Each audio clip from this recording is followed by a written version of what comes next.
এই ওষুধি গ্রামের মাঝে একটা স্টোরের দরকার আছে, একটা কলেজের দরকার আছে, একটা ডাক্তারি চিকিৎসার একটা হাসপাতালের দরকার আছে। তাহলে ওষুধি গ্রামটা আরো উন্নত হবে। তা বললে আফাজ পাগলা নিজের জন্য কিছু করে নাই, মানুষের জন্য কইরা গেছে। উনারও এটাই চাওয়া ছিল যে আমার দেশটা বাংলাদেশটা উন্নত হোক। যখন শায়েক সিরাজ আসছিল এখানে দেখতে আসছিল ওরে, তখন তো আমি ওই ছনের ঘরে থাকতাম। এখন আমি টিন দিছি, তাও টিনে দা পানি পড়ে টিন নষ্ট হয়ে গেছে। হ্যাঁ নানি, আফাজ পাগলা কিভাবে এই ওষুধি গ্রাম গড়ে তুলেছেন? আফাজ পাগলা নিজেই রোগী হয়েছিল, মেহর রোগে ভুগছে। তখন নানি ছিল কবিরাজ, যে নানি এই গাছ খাইতো, এই গাছ খাইতো, ওই গাছ খাইতো। একটা বৃদ্ধ লোক ছিল, ওরে সুদ করলো যে আমি তো রোগে ভুগতেছি, এখন চাচা মিয়া কি খাওয়া যায়।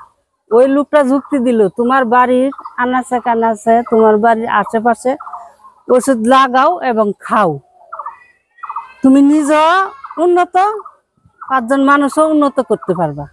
তখন লাগাইতে থাকলো ওই যে গ্রাম আনাচে কানাচে এগুলি সব ওষুধ লাগাইতে লাগাইতে অন্যরা দিল, আরেকজনরে দিল, স্কুল মাস্টারে লয়ে যায় বিছন দিল যে এগুলাই ছাত্ররা দিবেন লুপন করার লাগা। তখন ছাত্ররা বাড়ি বাড়ি লুপন করলো। লুপন করার পরে দেখা গেল গরিব বাঙালিরা আসে যুক্তি বুদ্ধি নিয়ে, যে পাগল কি করি, চলতে পারি না, বাগান টাগান কইরা দেন। তখন বাড়িতে যায় বাগান টাগান কইরা দেয়, কইরা দিতে দিতে এমনি কইরা এই ওষুধি গ্রামটা হইয়া গেল। একজন আফাজ পাগলা গড়ে তুলেছেন ওষুধি গ্রাম। জি, এই ওষুধি গ্রাম সারা দেশ চেনে, সারা দেশ চিনে, সারা বিশ্ববাসী যাতে চিনতে পারে, এর জন্য কি চাওয়া পাওয়া রয়েছে আপনাদের?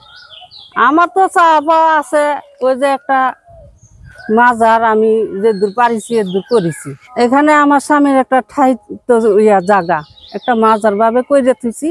এখন আমি এর দূর করতে পারছি, আর পারতেছি না। এটার আমার দরকার আছে। এই ওষুধি গ্রামের মাঝে একটা স্টোরের দরকার আছে, একটা কলেজের দরকার আছে, একটা ডাক্তারি চিকিৎসার একটা হাসপাতালের দরকার আছে। এগুলির আমার দরকার আছে, তাহলে ওষুধি গ্রামটা আরো উন্নত হবে।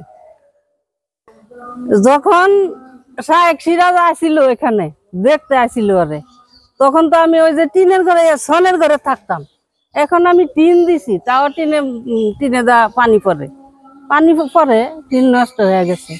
তা বললে আফাজ পাগলা নিজের জন্য কিছু করে নাই, মানুষের জন্য কইরা গেছে। এখন মানুষ করতেছে, খাচ্ছে, উনার নাম লিখছে যে উনার দ্বারা আমরা সুখী।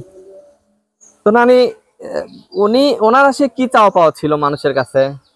উনারও এটাই চাওয়া পাওয়া ছিল যে আমার দেশটা বাংলাদেশটা উন্নত হোক। আচ্ছা, আমার দেশটা উন্নত হোক। তো নানি, আপনি কি চিকিৎসা করেন? হ্যাঁ, চিকিৎসা করি, আমার ছেলে আছে তো। কি কি চিকিৎসা করেন?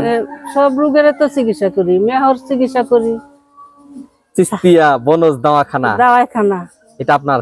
হ্যাঁ। আচ্ছা নানি, আমরা কিছু গাছ দেখবো, তার আগে একটু আপনার যে চিস্তিয়া দাওয়াখানা, বনজ দাওয়াখানা, সেটা একটু দেখবো। আচ্ছা। আফাজ পাগলা পরপারে চলে গেলেও তিনি এই নাটোরে সানোয়ার হোসেনের মতো অসংখ্য কবিরাজ রেখে গেছেন। আমরা চিস্তিয়া বনজ দাওয়াখানাতে প্রবেশ করছি, একটু দেখানোর চেষ্টা করব আমাদের হেলেনা বেগমের চিস্তিয়া দাওয়াখানাটা। তো এটাই আপনার চিস্তিয়া দাওয়াখানা না? জি। আচ্ছা, এই যে নানান ধরনের ওষুধ আমরা দেখতে পাচ্ছি, কি ওষুধ রয়েছে নানি এখানে? এখানে মানুষের পেটে সমস্যা হয়, কারো লিভার খারাপ হয়ে যায়, কারো লিভারের জন্য কষা হয়, পেট ব্যথা করে, তারপরে মেহ রোগ আছে, অনেক ছেলে ফেলে দুর্বলতা, অনেক অনেক ছেলে ফেলের পায়েস আছে, পায়খানার দিয়া রক্ত যায়। এগুলি আমরা কয়েকটা মিলে আমরা চিকিৎসা দিই। ভালো হয়তো না? হ্যাঁ, ভালো হয়। আচ্ছা, তো নানি, ওষুধগুলো কিভাবে তৈরি করেন আপনারা? ওষুধগুলা আমরা তৈরি করি শুকায়া, এগুলি শিকড় গুলা শুকাই, শুকায়া ধুইয়া একদম ধুইয়া পরিষ্কার করে শুকায়া পাউডার করি। পাউডার করে যার সাথে যেটা লাগে এটাই দিয়েই আমরা ওষুধটা তৈরি করি। ভেষজ ঔষধি নিয়ে কোনো গবেষণাগার কি এখানে আছে? গবেষণা ধরেন যে যারা সাংবাদিক আসতেছে এরাই গবেষণা করতেছে। প্রশিক্ষণের কোনো ব্যবস্থা অথবা বড় ধরনের কোনো শিক্ষা প্রতিষ্ঠান? না, আবাস বাংলার উপরে তো কোনো শিক্ষা প্রতিষ্ঠান আসিল না। এখন এটা দিয়ে তো ওরা কর্ম করে খাচ্ছে। আচ্ছা, অশ্বগন্ধা, শিমলের মূল, তারপরে কালো মেঘ, তুলসী, বাসক, আচ্ছা। তালমূল, শতমূল। এই অঞ্চলকে নিয়ে আফাজ পাগলা যে স্বপ্ন দেখেছিলেন তা কতটা বাস্তবায়ন হয়েছে? মেলায় বাস্তবায়ন হয়েছে। এখন তো মানুষও কি, এখন আমার আবদার ছিল যে একটা ট্যুর হইতো, মানুষের আরো উপকার হইতো। ট্যুর বলতে?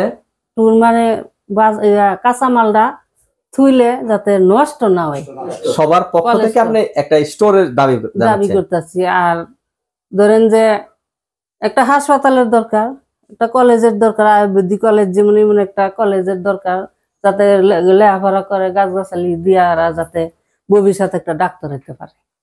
একটা হাসপাতালের দরকার।